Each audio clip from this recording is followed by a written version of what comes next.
Un Pékin Express pour François Hollande. Pour son premier déplacement en Chine, le président de la République a deux priorités. Le rééquilibrage des échanges commerciaux avec Pékin et les questions politiques.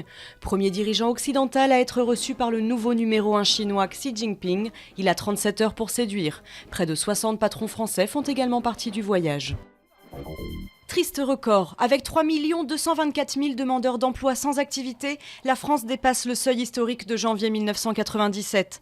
En incluant les chômeurs ayant eu une activité réduite, le nombre d'inscrits à Pôle emploi atteint 4 740 000. Cette flambée entérine un 23e mois consécutif de hausse.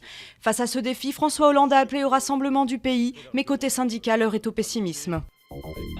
Intense recherche au Bangladesh. Après l'effondrement d'un immeuble de 8 étages qui a fait au moins 230 morts, les secours luttent toujours pour extraire des survivants piégés sous les décombres. Plus de 3000 ouvriers du textile, dont une majorité de femmes, travaillaient dans cet immeuble. Il abritait 5 ateliers de confection, notamment liés à la marque espagnole Mango ou au britannique Primark. Le FBI sous le feu des critiques. Le nom de Tamerlan Tsarnaev, l'aîné des deux frères soupçonnés d'être les auteurs des attentats de Boston, avait été détecté depuis 2011 par les autorités russes.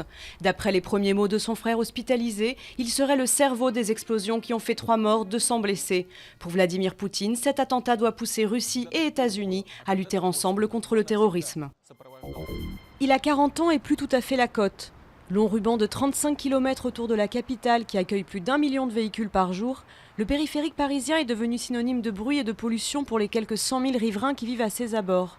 Pour son anniversaire, il va recevoir un peu de verdure avec l'inauguration du jardin suspendu Anna Marly, construit sur une dalle à la porte de Vanves.